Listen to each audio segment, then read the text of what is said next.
Hi, everyone. Welcome to this week's episode of Let's Connect. Is it just me, or do you find that the news stories these days are just so tainted with negativity?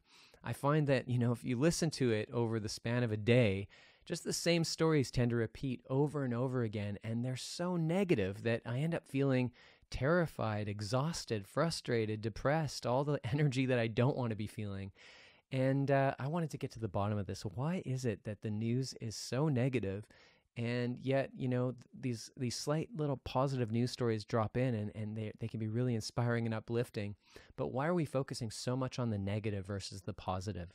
So today, joining me on the podcast is a friend of mine, Alison Hall, who's a reporter for Inside Edition. And she has some incredible perspective on this and so much more about what's going on in our world today.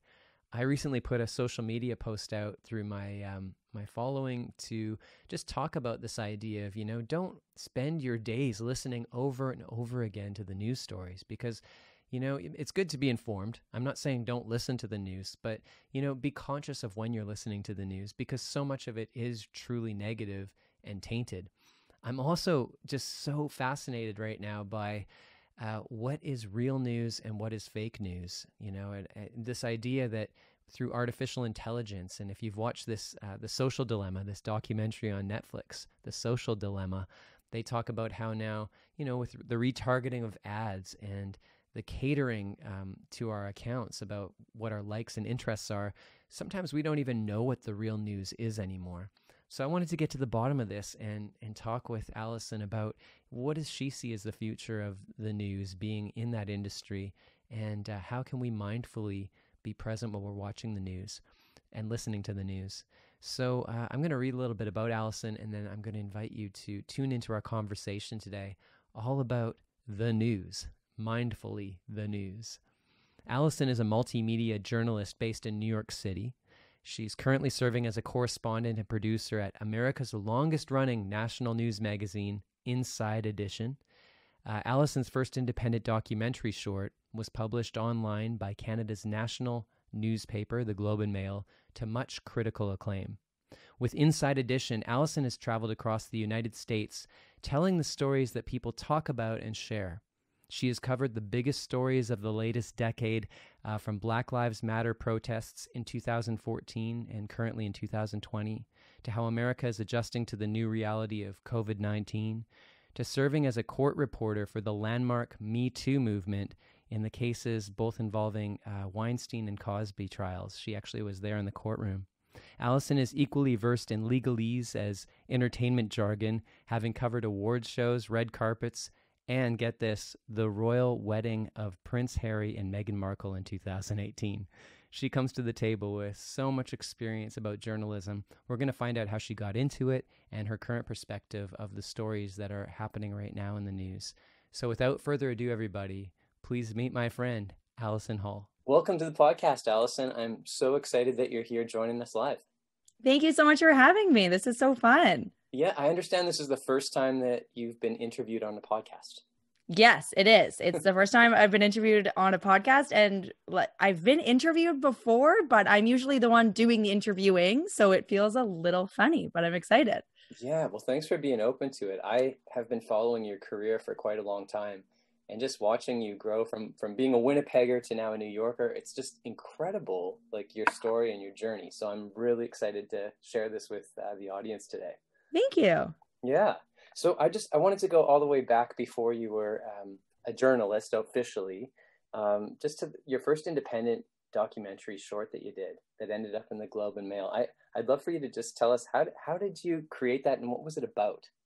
Yeah, absolutely. So I was a journalist working in New York at Inside Edition, and when I went to journalism school at Ryerson University in Toronto, and I was putting myself through school, and I was always working like at least 2 part-time jobs. And I was a babysitter. It was one of them. And I responded to an ad for a babysitting job. And I met this incredible family, and they hired me as their babysitter / nanny. I was at their house all the time and would help get the kids to school sometimes and stay over when the parents were out of town, and just really became a part of this really incredible family's life. And that family was the Irving family, or one of the sons of the Irving family. And I mean, at the time, I had no idea the significance of that name. They're a pretty well-known family in the East Coast of Canada, in the oil business. And to me, it was just an awesome babysitting job. And these people were incredibly generous and supportive of me. And it was wonderful because I was always very homesick from Winnipeg. And so it was nice to be in a family home and feel included and a part of something with people who cared about me. And of course, it was also a great part-time job while I was going to school. So flash forward a couple of years later, I'm living in New York, working as a journalist, and I stayed in touch with the family, the parents, Ken and Tasha, over the years. And they reached out to me and said that they were coming to New York and would love to take me for lunch. So I met up with them for lunch, and it was so great to see them. And Ken basically started just telling me his story and what he had been going through, and a lot of what he had been going through when I was babysitting for them. And at the time, they hadn't confided in me as their babysitter. I just basically had a strictly with the children relationship with them. So I had no idea what he had been going through.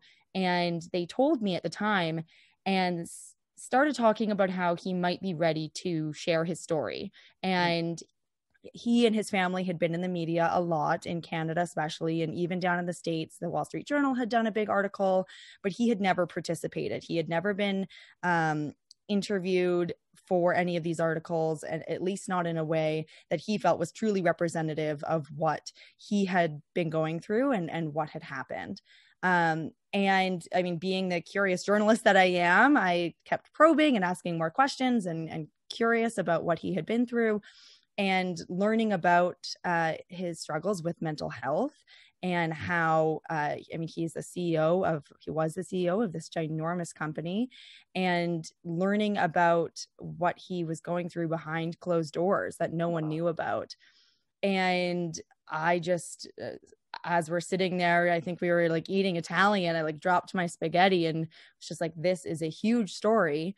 And to hear from a CEO or a former CEO of one of the largest oil companies in the world and in Canada, to hear that he had struggled privately and how it had affected his life and his family and his career, and the way that he came out on top and, sitting in front of me, he was doing very well.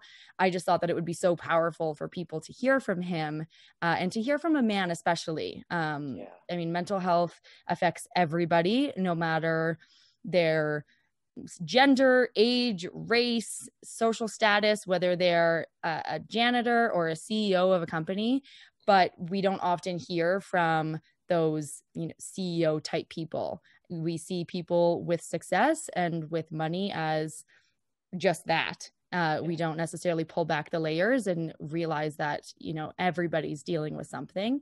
So, through that lunch, we started talking through his story, and he was very generous in allowing me to be the one to help tell that story. And we basically just went from there and started setting up the interview that I would eventually do with him later that summer. And I wanted complete editorial control over it. I wanted to be a part of the process, the executive producer on it.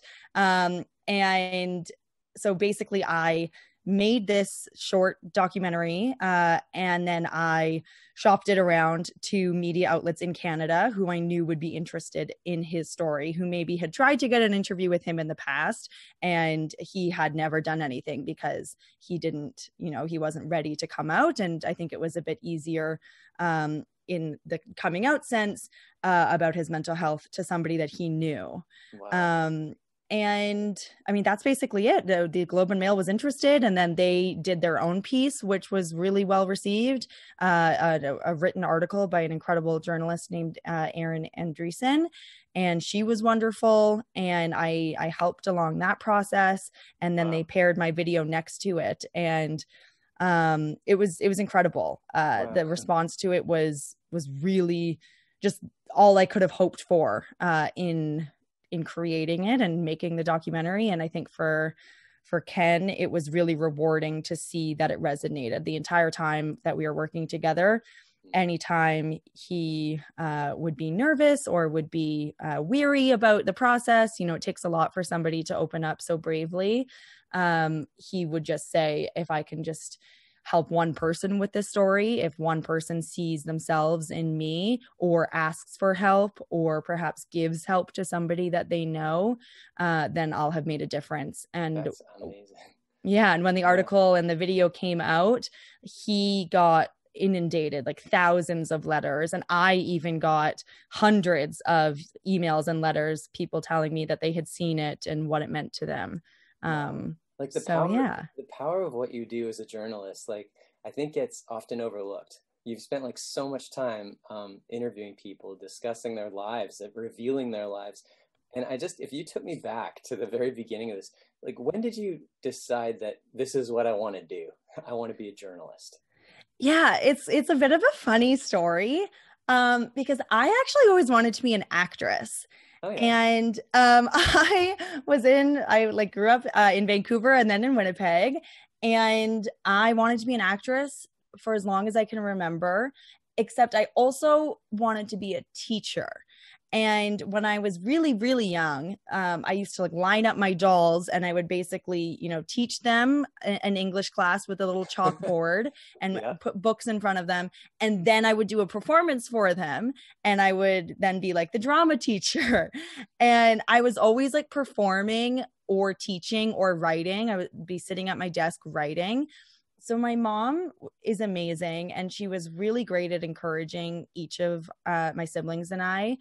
When we had a passion or talents, she would really foster those. So I remember being a kid and she would always compliment me on my creativity and my performing, but also on my writing and on things that I was interested in. And I loved to read. And so she would always suggest books for me to read or get me new books, or she would encourage me to go to the library. Like I'd be 8 years old and I had a library card and I would ride my bike around town and go to the library by myself and take out books to read. Like I was just such an avid reader and writer and all of that. And I thought that it meant that I should be an actress. And I pursued acting in my like young teenage years. And I had no success at all, other than at the time I thought it was a pretty big deal. I was cast on Falcon Beach in a guest star role. That was a big Canadian show. Exactly. But it was, I thought that I had it made. I thought that my whole life was about to change, that I had this ginormous role and that I might as well not even go back to grade 10 at Kelvin because I'm going to Hollywood. Like I thought it was just the best thing that's ever happened to me. And of course, it was one episode and I think I had 10 lines to begin with. And by the time the episode came out, they had cut it down to like 3 lines in the editing process. Oh my goodness. And then I continued to go on auditions and I actually saved money myself. And I lived in Vancouver for a summer with my grandma. And I would go on auditions every day when I was 14 years old. And my grandma would drive me to auditions. And I also stayed with my aunt and uncle and I would bus to auditions, and I didn't get a single part all summer. I did get an agent, and that was a big deal, and I was really excited about it. And my agent would send me out on auditions, and I didn't get a single part. And I was obviously devastated about that. But of course, like knowing now, I should have just probably stuck with it. It takes a long time, and you have to go on a million auditions.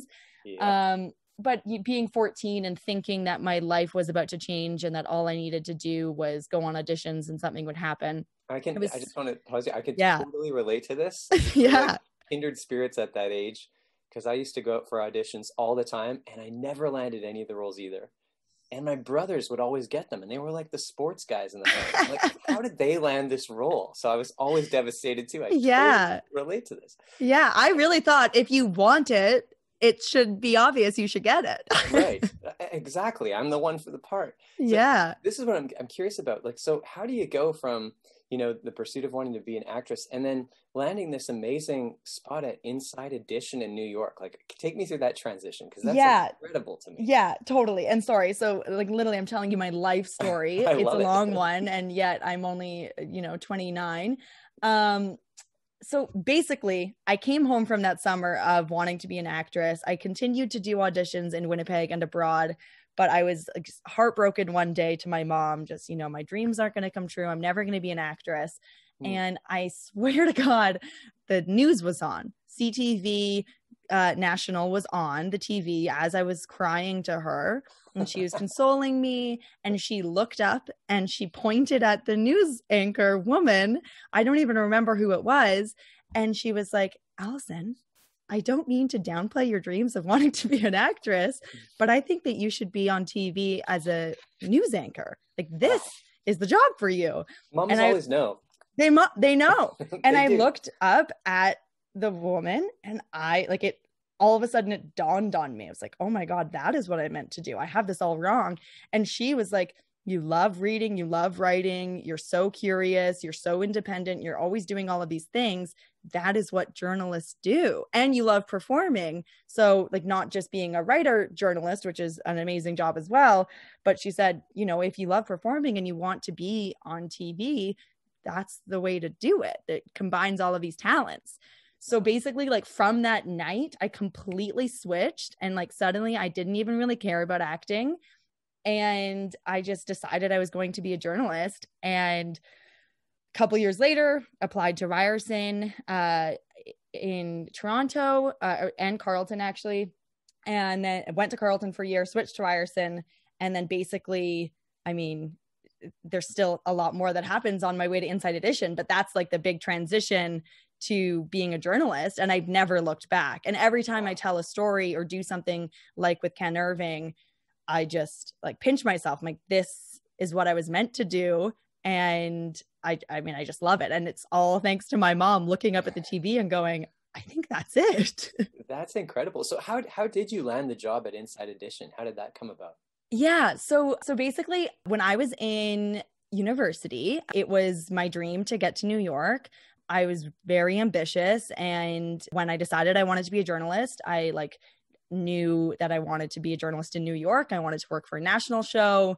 And I also I should have realized I wanted to be a journalist earlier, because I would watch Barbara Walters and Oprah from the time I was 7. My mom would come home and I'd be watching Barbara Walters, most fascinating people. She'd Right. Watch some cartoons. What are you doing?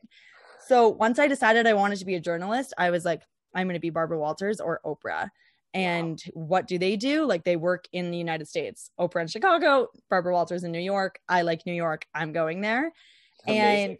And there's actually another Winnipegger, Ashley Banfield, who is from Winnipeg and works in New York as a journalist. And a friend of a friend, a family friend, had told me about her and had said, Alison, I know you're going to journalism school this fall. You should talk to Ashley Banfield. She works at ABC News in New York.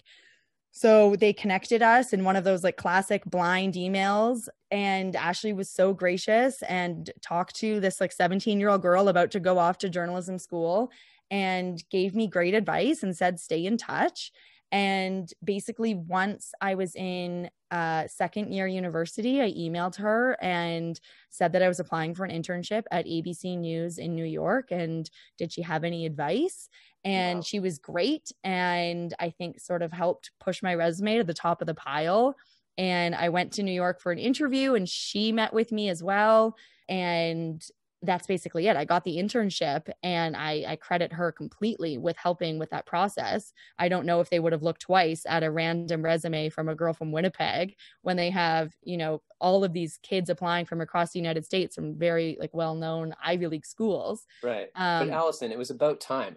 After all the struggle of trying to be an actress, finally your day came in. It's amazing. Yeah. Well, if I always just thought if you want something bad enough, it should happen. So finally that came true. Yeah. Your determination got you there. Yeah. Working in the industry of showbiz in a way.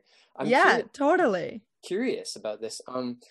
Just in the role of being a journalist, like I was saying earlier, oftentimes I feel that they get a little downplayed because they're interviewing and they're kind of behind the scenes in a way.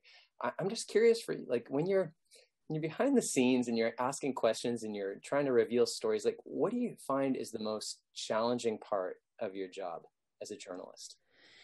Yeah. So a couple of things. Like in a practical sense, especially because I work in daily news right now and our show is really fast paced. I would say that it's just getting like the soundbite that is going to be good for the show. Yeah. And that also is obviously like speaking the truth and represents the story in an accurate way and is honestly coherent and said in a full sentence. Because I mean, with something like this, you're, not editing it. We're speaking live. People can listen to the full context of my story and then decide for themselves. But when we're editing interviews and only pulling one sound bite, you have to pick a bite, and like that is representative of so much larger than just that bite. Right. And that means as an interviewer, you have to ask questions in a way that elicits those responses. So that's really hard in a practical sense. And then the next hardest thing I would say is speaking to so many people, learning, often the most important thing to them. That's why they might be in the news.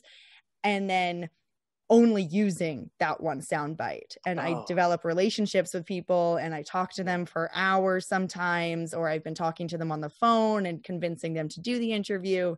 And then the nature of the business is that we use something that is this big. How do you know when you've got the right soundbite? Like, how does that get decided by? Yeah, so it's a group process. One thing I learned too with working in national news is we have huge teams working on every story. So there's a lot of input from various people who are very experienced and very talented at it.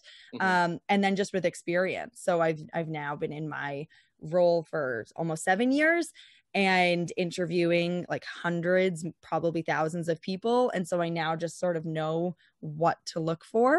Wow. But with that, it really helps having a great team. And I might suggest a bite sometimes or think that we got it. And then the senior producer will go, oh, I'm actually going to use this one. And here's why.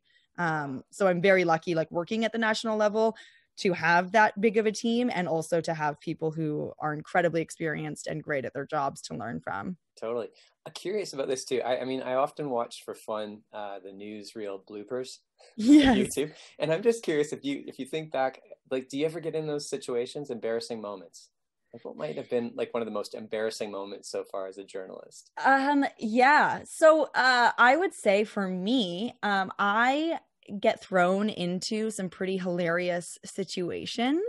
Yeah. And I got on air at Inside Edition because like I basically will say yes to anything, like that's not illegal or like crossing any lines. But basically if there's some sort of like a demonstration or something that needs to be done, they are like, hey, Alison, are you willing to do this? And I usually say yes. And then I go do it. So with that, I'm thrown into some pretty embarrassing moments. One of them that just comes to mind is there was a water slide that it was completely 90 degree. It was a complete 90 degree angle. And basically to get onto the water slide, you stand on a piece of plexiglass and then they press a button and the plexiglass releases from under you and you go straight down. And you were eventually, and it eventually levels out, but they asked me to demo it on camera. So I had to wear like, a modest bathing suit because I'm on TV, and they put a GoPro on my head and they filmed me. And I was terrified. Like, I don't like water slides to begin with. I don't like roller coasters. I'm not like a thrill seeker. And here I am pretending to be cool and calm and collected on national television, standing on a piece of plexiglass that is about to be taken out from underneath me. Wow, that just takes out like all your like trying to look good on camera. Precisely. Woo. Yeah. But because of things like that, and there's another time like they stuffed me in the back of a trunk to demonstrate a person who had escaped from a kidnapper. And wow. Yeah. And so they love the GoPro stuff. So they put a GoPro in the trunk, and then I was in the trunk, and then I had to find, now all trunks have little buttons where if you find the button, it releases from the inside. Right. So they basically wanted to see whether an average person, me, could find that. And then they filmed me like jumping out of a moving car. Wow, this is like the combo of like being an actress, a journalist, and a And stunt a stunt person, double. right? This is incredible. You've had the full Totally. gamut. Totally. That's But amazing. honestly, it has made me not very nervous on camera, because if you ask me to do all of these crazy things and I might be terrified at the time, but then I do them and they come out okay, like standing in front of a camera with a microphone seems pretty easy compared to all of that. Totally. What moment are you most proud of in this work? Um, so definitely with my job at Inside Edition, definitely working in the past couple of years on the stories to do with the Me Too movement. So it started really with the Bill Cosby stories. When those stories started coming out, I think in fall 2014 or 2015. Feel free to anybody to fact check me on that. If I'm wrong, I apologize. But it was definitely fall, and I hadn't been there for that long. And I started speaking with women who had been abused by him. Wow. And I followed that story all the way to his court case, and I covered both of his trials in Philadelphia. Of course, so the first trial was a hung jury, and then the second one, he was convicted, and then the sentencing, of course. And then I just recently covered the Weinstein trial, the entire thing, being in the courtroom every day, all the way from conviction to sentencing as well. Wow. And then have spoken with several of his victims and accusers over the past couple of years. And I think, I mean, that's just such important work, and to be a part of helping these women tell their stories and speak their truths. And for some people, they haven't spoken their truth or told their story for 20, 30 years, and it's been living inside of them as a secret. And finally, they're sharing what happened to them. To be able to be a part of that release is, I think, just really important as a journalist, and for them to be finally heard and listened to. And then, of course, with all of these stories happening and all of the media outlets covering it, is what ultimately encouraged the prosecutors to press charges in both of those cases. So not that I was a part of that, but I think with all of the media interest around the world, it definitely had a big part of it. It's interesting because I first sort of heard about this movement happening. I don't know if you're familiar with Jian Ghomeshi from CBC in Canada. And like, for me, that was like the catalyst moment where all of a sudden we started hearing about Me Too from his story. And I'm just curious, from your perspective, where do you think this all started, and like, why did it start happening? Totally. From my perspective, it was actually the Bill Cosby accusers. But it's interesting because the phrase Me Too and the Me Too movement wasn't until I think a year or two later, once so many of the media figures in New York started being accused, both with Weinstein, and there was Charlie Rose and Matt Lauer. And I mean, there's been so many now, but it was once when that waterfall happened and people started talking about, where is this coming from? Why are all of these women coming out now? And I think it was Alyssa Milano who had a friend who said the phrase Me Too, and women started posting on social media. Basically, you may be seeing this in the media and all of these women are speaking about various men. This happened to me too, simply. And then it became a movement. But really, in my mind, the Cosby accusers really started that trend much before that. But because the waterfall of the other men came later, it didn't really become a movement until then. Right. Got it. It's incredible just to hear your like first-hand perspective on some of what you've experienced in this work, and especially on that kind of a story. I also know that you've been covering the movement, the Black Rights Movement, this whole piece of the puzzle that's happening right now. And I'm just curious, your perspective, being a white female reporter covering that, what's that been like for you? Yeah, absolutely. So again, I have been covering Black Lives Matter and some of the tension that exists in the United States between police and Black people and the various violence that has occurred over the past couple of years since 2014, basically. And I remember being a part of or walking in protests as a journalist in 2014. There was Black Lives Matter protests going on in New York, and they were considerably large. But I remember at the time seeing it was mostly Black people and a lot of young people, but mostly Black. And I remember thinking to myself, when I would see a white person, either young or old, and sometimes you would see, somebody in their 30s or 40s with a young child, and I would think, that's so wonderful that there's white people here. But I remember it was an anomaly. It was not in the majority at all, and not even 50-50, not even close. It was remarkable that there was one or two people there. Mm-hmm. And the difference that I've seen covering the movement this summer, especially in June, was the amount of white people, quite frankly. And just covering it as a journalist, I mean, I'm not necessarily considered one of the people at the protest, but I'm walking alongside all of these people, and just the amount of allies who are there, young people, old people, a lot of elderly white people, which maybe sounds funny to say, but it is interesting to see when people think of this movement. Sometimes they think of, just millennials. And at least in New York, it's such a diverse place. And it's also, it's definitely very liberal.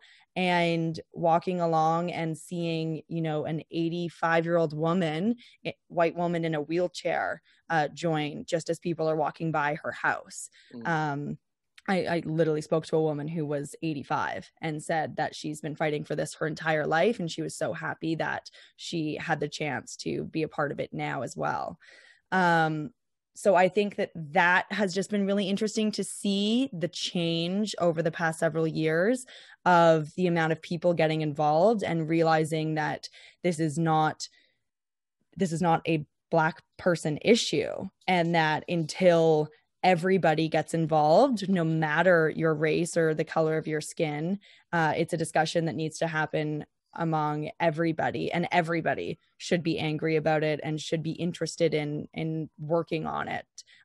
Not just Black people, because I mean, the problem lies within the white community that has not been listening and not been showing up in the right way for all of time. Yeah, absolutely. Thank you for sharing that. There's so many news topics I'm curious about your perspective on as we're talking. Another one that just comes to mind is, I recently watched The Social Dilemma on Netflix. I don't know if you've seen this yet, but all the power of, Facebook and our social media and the retargeting of ads. I've also recently heard about this artificial intelligence coming. I think it's already here in some places, voice recognition, where they can basically duplicate our voice in like a 2-minute conversation and then, have us record a whole audiobook without actually speaking the words. Like, it's insane what's going on. Terrifying. It is. And the implications of this have been like really concerning me over the last little bit around, when we're listening to the news now, like, how do we even know what's real and to deem Donald Trump fake news, but how do we know? Because we're basically getting fed news based on our interests and likes and beliefs. So like, how do we navigate that these days? What's your thoughts on that? Yeah, absolutely. I mean, I think the biggest part is just not getting your news from just social media. And that's easier said than done. I'm a news junkie. I have to be. It's my job. So I read a million different sources. I listen to podcasts. I also definitely learn about various things from social media, but I check the sources. I hesitate to look at or to take any sort of meme account that is dealing with serious issues seriously.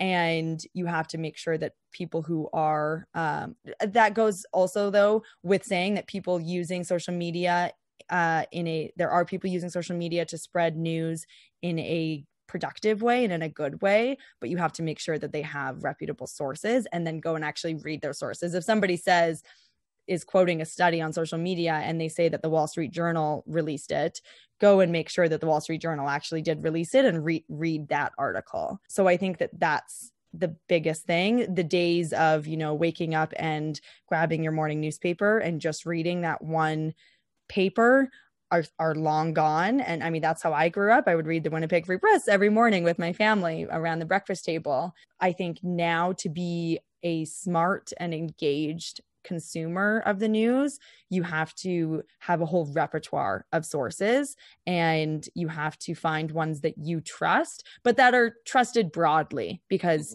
there's definitely sources out there that people trust that aren't trustworthy. So I think going with established media and following what they're working on, but also, making sure that you're not, if you read the New York Times, also read the Globe and Mail. If you watch CNN, also watch MSNBC. And those are obviously examples that are very American and tend to be maybe on the left. So also read some Wall Street Journal. Sure. I think basically just being aware of what everybody is saying about an issue rather than just one source. Right. One opinion. Interesting. I'm just thinking too about how, certain companies, news stations would probably have a bias depending on who the investors are and what their political views are. Are you seeing this as well in this industry? Like, what's your thoughts on that? Yeah. I think that there's probably some of that. I think the really reputable agencies, like obviously the New York Times is the pillar of that. I think that they do a pretty good job of separating those interests.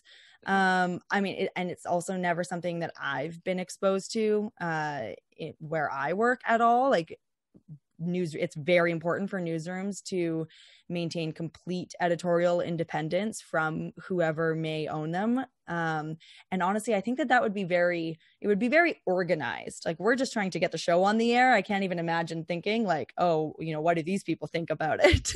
Right. So, I mean, I'm sure there is some of that somewhere.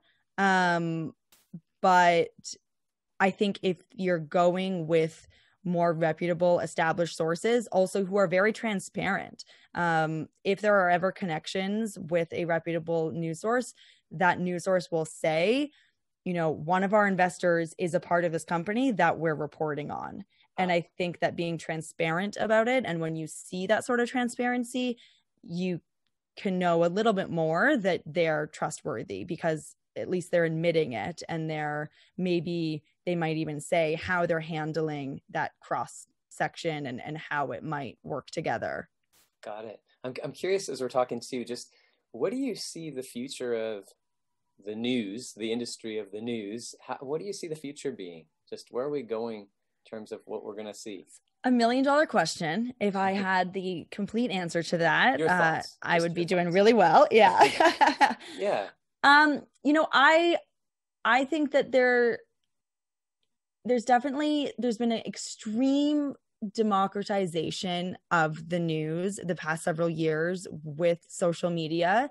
But just with the question that you just asked me of how do I know what to trust, and how do I find something that's reputable, and how do I, get the real truth, I think that there's a real need for that. And so I actually think that the pendulum might swing back towards people really looking for like very trustworthy and honest news, and maybe sway away from the social media and from the way people are consuming news and dispelling news right now, which is just like an overload of information.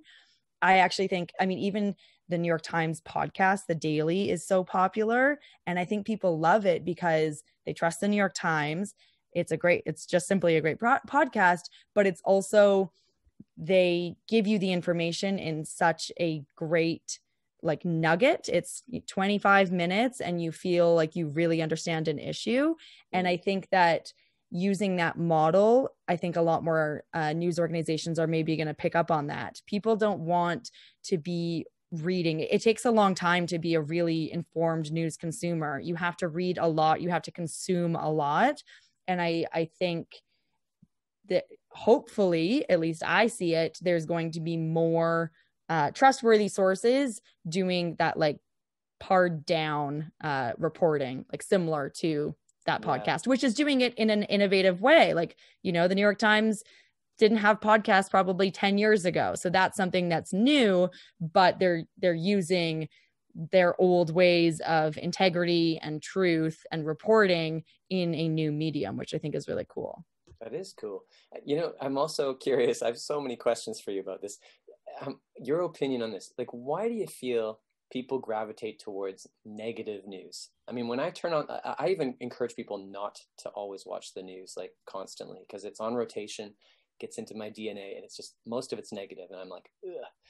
Curious, why do we gravitate towards negative news versus these positive news stories that ultimately would make us feel amazing? Totally. I agree. And I love positive news stories, and I always like try to find them and report on them. Yeah. and that's also what I love about Inside Edition. They do a lot of really positive stories and like inspiring young people or people helping people, especially with the pandemic. That's what we really focused on, is the various ways that people are helping each other through this time, which I love.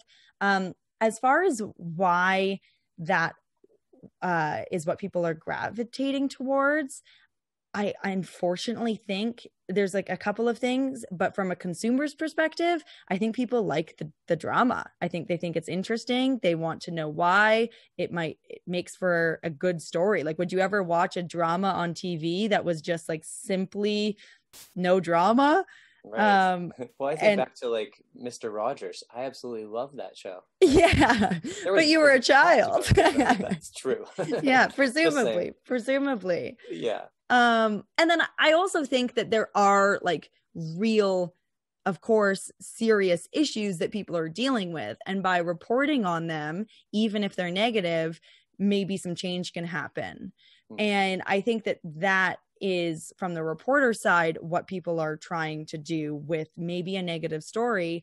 The Me Too movement isn't a positive story. There's positive outcomes in terms of justice and truth telling. But I think from a reporter's perspective, working on a negative story usually means that it is important and there's something going on here. And maybe by telling that story, we can get to the bottom of why this is, and change can be made. And by reporting on it, you know, you're just serving it up and people can do with it what they will. But I completely agree, you know, only watching news and some of the negativity, especially going on right now, it's exhausting. So take it, read it, be interested in it, think about what you can do to help maybe if it affects you, but then put on Mr. Rogers. I like that advice. That's good. Yeah. I want to talk about your new podcast that just came out as well, Between Headlines, and would love for you to share a little bit about it and what inspired you to do it. Yeah, absolutely. So basically, with what I was saying before about the thing that I find really challenging about my job is I meet all of these incredible people and we end up using one or two sound bites, and there's nothing wrong with that. That's the nature of the business, and that makes for great television and great for a great news program. You know, people don't have an hour to watch one person. But I think in the podcast format, there's a lot more of an appetite to really put on your headphones and get lost in somebody's story and really dive deep into who they are and what they've experienced.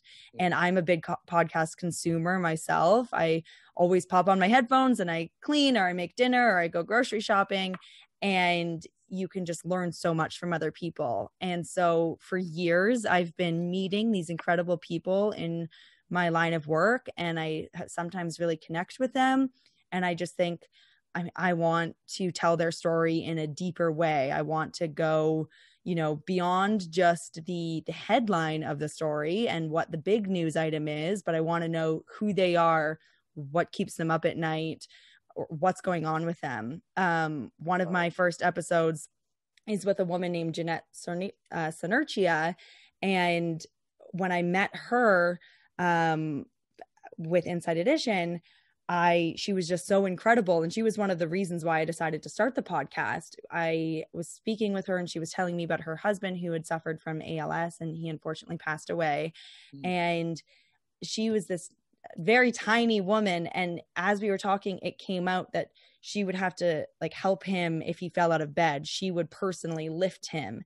So she was going to CrossFit so she could be strong enough, both mentally, but also physically, to lift her husband. Wow. And I just thought, like, I mean, not only is that incredible, but that tidbit of information is something like that you only learn by really getting to know somebody and really learning their story. Yeah. And it just shows like just the tenacity of the human spirit and commitment and like love in that marriage, and how hard she worked to make sure that he was comfortable. And I just remember learning that information and thinking like, wow, I wonder if there are other people out there who maybe have a family member who's dealing with something and they too were going to the gym to provide for them in this way. Or, you know, there's obviously lots of examples of that, but that was something that just made me go like, okay, there's more to the story here. So I finally just decided to go for it and to make a podcast out of it. Wow. I'm really, really excited to watch that grow and develop. And I'm totally appreciating the part of you that has this like open-hearted, loving part of what you do, like that you would actually slow down and have the conversation with the people you interview. Like it's going to be amazing. I'm wishing you so much success with that podcast. And thank you. I'm going to put that down in the show notes so people can check it out and subscribe and really get into the deeper stories you're sharing, because that's incredible. Thank you. You're welcome. A few other things.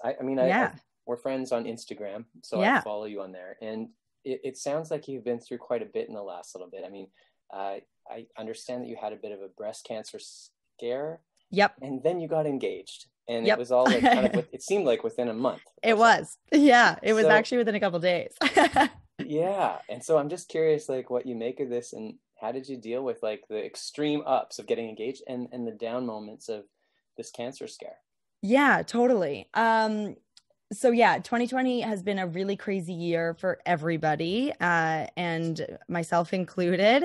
Thankfully, I had a bit of a cancer scare back in January, and I learned that it was most likely not cancerous. I found a small lump in my breast, which obviously freaks any woman out, but especially me, as my mom battled breast cancer. She's now almost 15 years cancer-free, which is incredible. But of course, knowing what she went through and watching her, I'm particularly sensitive to the issue. And so finding a lump in my breast was very scary. And then of course, you know, all of the appointments and waiting for results and all of that was terrifying. The one thing that got me through it was my boyfriend at the time. He's incredible and so supportive and so loving, and obviously knows my history and was just wonderful. And I actually was scheduled to have surgery in April to have it removed. And then the pandemic hit. And I remember in early March, the hospital here in New York called me and said that they were moving my surgery.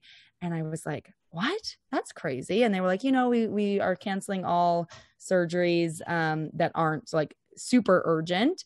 And we'll reschedule it another time. And it was before coronavirus had really hit New York. And I thought like, wow, that's a bit extreme. Of course, only 2 weeks later, I was like, okay, I mean, that was obviously a very good idea. I'm not going near the hospital, and nobody should be who doesn't need to be there. So basically then this summer, as things were getting better in New York, you know, they called to reschedule and rescheduled for October. And it just so happened that my boyfriend was planning to propose to me at the beginning of October. Wow. So it fell all together. He proposed on a Saturday, and it was so wonderful and so joyful, of course. And I had my surgery on Wednesday, and I remember thinking like, you can't wear jewelry to the hospital. And I was like, oh, I'm not even going to get to wear my engagement ring that day. What an up and down moment. Yeah. Because of course, when you first get it, you're so excited. But it was so nice. It felt good knowing that he was going to be with me in the hospital as my fiance. And just, there's something special about the permanency of that. And knowing that he would be there, waiting for me when I came out of the operating room. I joked with the nurses, like, is my fiance there? And it was just it honestly provided a little bit of levity and excitement for the day. And that was otherwise a bit of a scary experience, but ultimately the right thing to do. And I'm really glad that I did it. Yeah, absolutely. And I just really appreciated you being a voice for women around that too, around breast cancer, and posting so vulnerably and openly about it. Because I think it's important that we talk about these things as opposed to just kind of hide them. So, and you're all clear from what I Yes. understand. Yeah. I actually literally just got a call from my doctor like an hour ago saying that the results came back of the thing that they took out and all clear. So that's great. But yeah, I wouldn't have ever expected at 28, almost 29 years old to find a lump in my breast, and who knows what it could have been or grown into or changed into. Yeah. And so, I know just from speaking with various friends, like not everybody thinks about it because they just think I'm young. I don't need to do self-breast exams. And I think, if anybody read that message and thought, I need to start doing that, then it would have been worth the vulnerability. But yeah, it's always a little scary to put stuff like that out in the world, but the response was great. And I've had people, say, okay, I'm going to start doing self-breast checks. And that's great. That's all I want people to do. Yeah. Wow. Thank you. Okay. Just back to the news for one moment. Yeah. I just was curious, if you could interview anyone in the world, who would it be and why? Honestly, what instantly comes to mind, or who instantly comes to mind, is Meghan Markle. Oh, wow. Okay. I just love her. I honestly, though, I would worry with that. I would want to do an interview with her and probably have it be like private, and I wouldn't have to release it as much as it would like be a career maker. She's such a public figure and she's been through so much that I actually think that an interview with her, while it would be incredible and she handles herself beautifully and has such important things to say, I would want to know like the really vulnerable side of her. And I think with what she's been through, it's very hard for her to share that with the media, who I don't think she trusts very much. So I don't necessarily know if it would be the best interview in terms of what I'm looking for, unless it was, just two girls chatting. I think that she would have a lot to say and I would want to hear it. You came close, I understand, because you covered their wedding. Is that right? Yeah. I don't know if I would say close. I was standing outside her wedding and watched her drive by in her Bentley. Right. But yeah, you're like, I'll get to you one day, Megan. We need to chat. I'll be writing your biography. Exactly. Oh wow, that's really cool. Yeah. Before we wrap up, I want to direct people again to your podcast. So it's betweenheadlines.com. Got to check this out. And Alison, thank you so much for taking the time to drop in here and share about your life, your story, the amazing work you're doing. You're really a positive force in the news, and I see you and I appreciate you. So thank you for being here. Thank you so much, Keith. This was so fun. I really appreciate it. All right, well, that concludes another episode of Let's Connect, and I hope that it's inspired you as much as it has me. Thank you so much for tuning in, and remember to subscribe to both the YouTube channel and the podcast channel, and I look forward to you joining me on the next episode of Let's Connect.